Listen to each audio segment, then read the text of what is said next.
Welcome student in lecture number 75 और 74 lecture तक हम चैप्टर नंबर 6 संतता और अवकलनीयता कंप्लीट कर चुके हैं। और इस लेक्चर में हम एक नया चैप्टर 7 अवकलन स्टार्ट करने जा रहे हैं, जो कि हमने 11th क्लास में भी रीड किया है अवकलन, बट 12th में वो थोड़ा स्टैंडर्ड आ जाएगा, एडवांस आएगा। उसमें हम सेकेंड ऑर्डर डेरिवेटिव द्वितीय क्रम के अवकलज तक जाएंगे। और अवकलन का मेन जो बेसिक कॉन्सेप्ट है वो हम 11th क्लास में भी पढ़े थे, कि किसी वक्र पर स्पर्श रेखा का जो स्पर्श रेखा खींची जा सकती है वह अवकलनीयता, और कॉर्नर पॉइंट नहीं बनते, ये सब हमने पढ़ चुके हैं। तो कोई फंक्शन किसी पॉइंट पर डिफरेंशिएबल अवकलनीयता होता है तो उसका अवकलन ज्ञात किया जा सकता है।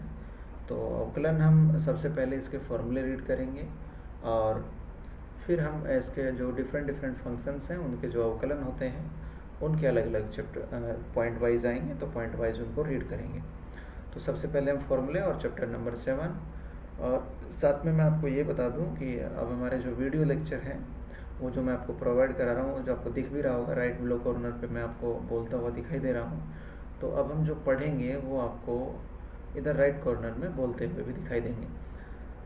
तो इसमें फ़ायदा ये है कि आपको क्लासरूम जैसा फीलिंग आएगा, और एकदम बिल्कुल एग्जैक्टली जहाँ तक है पूरा कोशिश किया जा रहा है कि एकदम क्लासरूम का फीलिंग हो और किसी प्रकार की कोई आपको कठिनाई ना मिले।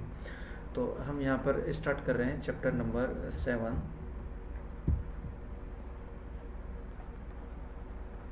चैप्टर नंबर 7 अवकलन, डिफरेंशिएशन,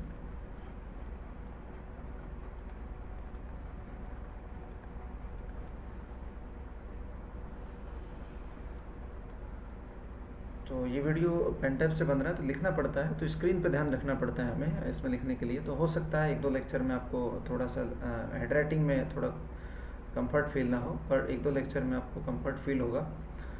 सो आप देखते रहिए, और इसमें ज़्यादा समस्या आएंगी नहीं। हैंड राइटिंग में इसमें इशूज़ इसलिए रहते हैं कि इसमें दिखता नहीं है कि कहाँ लिख रहे हैं, इसलिए स्क्रीन पर ज़रा ध्यान रखना पड़ता है। तो 1-2 लेक्चर में आप कंफर्ट हो जाएंगे, कोई समस्या किसी प्रकार का नहीं आएगा। तो सबसे पहले हम लेक्चर पढ़ेंगे, इसके अवकलन के सूत्र से स्टार्ट करेंगे और फॉर्मूले से, और उसके बाद हम अलग अलग फलन के अवकलन पढ़ेंगे। तो सबसे पहले हम अवकलन के कुछ मानक सूत्र, अवकलन के मानक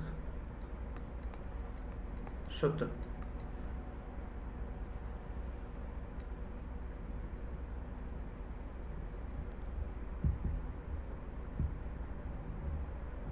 और इसमें हम स्टार्ट करते हैं जो हम 11th में रीड भी कर चुके हैं, बट किसी फॉरगेट हो गया हो किसी स्टूडेंट को, तो उसे हम नोट करेंगे। सबसे पहले तो जो आपको फॉर्मूले लिखाए जा रहे हैं आपको 11th में पढ़ चुके हैं, रिमेंबर आ जाएगा, याद हो जाएगा। बहुत अच्छे से पढ़ें, ध्यान हो तो आपने शीट भी सॉल्व किया था इसका।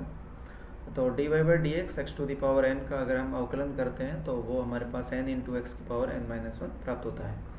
तो सेकेंड इसका dy/dx e⁴x का जो अवकलन है वो हमने अच्छे से पढ़ा है, और e⁴x ध्यान आ रहा हो। अगर अभी भी ध्यान नहीं आया तो प्रथम सिद्धांत से जब हमने अवकलन पढ़ा था वो चैप्टर अवकलन वाला था, जो कि प्रथम सिद्धांत से एक तरह से किसी का फलन का अवकलन जो होता है वो प्रूव करना होता है by first principle. Differentiation of any functions जो हम प्रूव करते हैं वो मेन उसका प्रूफ होता है। तो e⁴x होता है, उसका अवकलन हमने e⁴x प्रूव किया था। And third one is dy/dx a⁴x का क्या होता है, a⁴x into log a, base e है और a हमारे पास main. Fourth dy/dx and this one is log x। अब मैं यहाँ पर e लिख रहा हूँ, नहीं लिखा जाता है तो हमारे पास बेस क्या होता है, e होता है 1/x।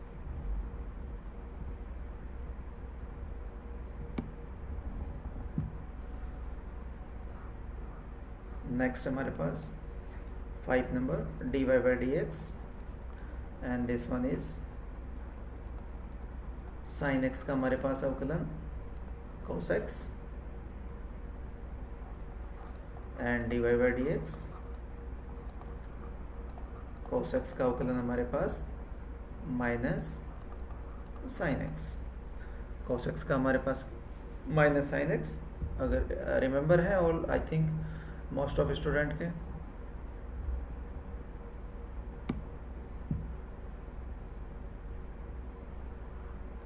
And next one is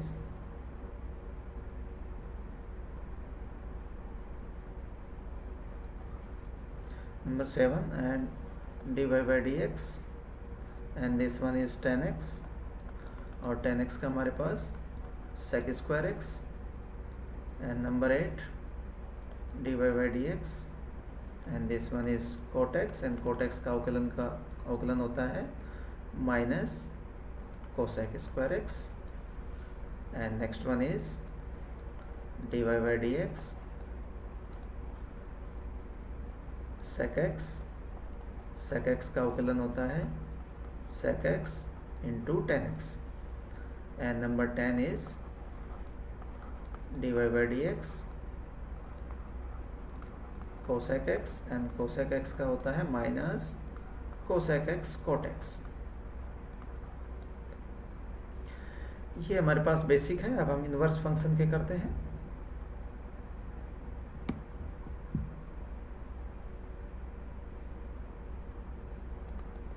11 हमारे पास and this one is dy by dx sine inverse x का हमने किया था, ये हमारे पास 1/√1 minus X square and next one is dy by dx and cos inverse x का हमारे पास -1/√1 माइनस एक्स स्क्वायर। ये हमारे पास cos इनवर्स x का होता है।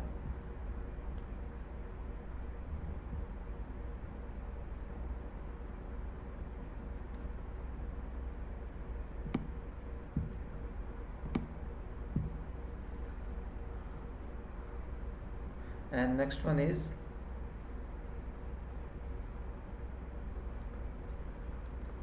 dy by dx and this one is tan inverse x and tan inverse x का अवकलन होता है 1/1 plus x square and 14 is dy by dx and this one is cot inverse x और cot inverse x का हमारे पास -1/1 plus x square और 15 and dy by dx and this one is sec inverse x। sec inverse x का होता है हमारे पास 1/x √x square -1। ये आपको दिखाई नहीं दे रहा होगा तो इसलिए मैं इसको नेक्स्ट पेज पे लेता हूँ जिससे आपको समस्याएं नहीं आए।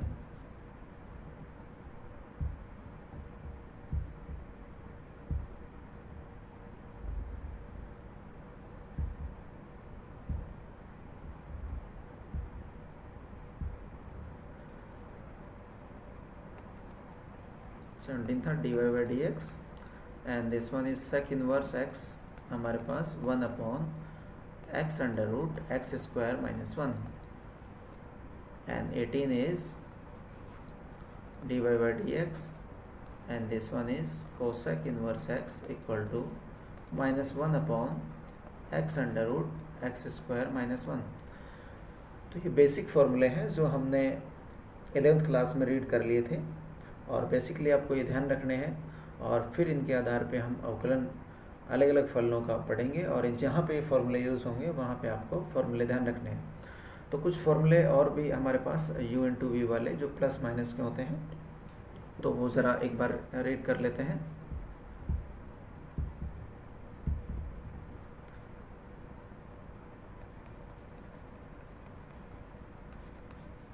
यहाँ मैं एक नोट लिखता हूँ, माना हमारे पास f तथा g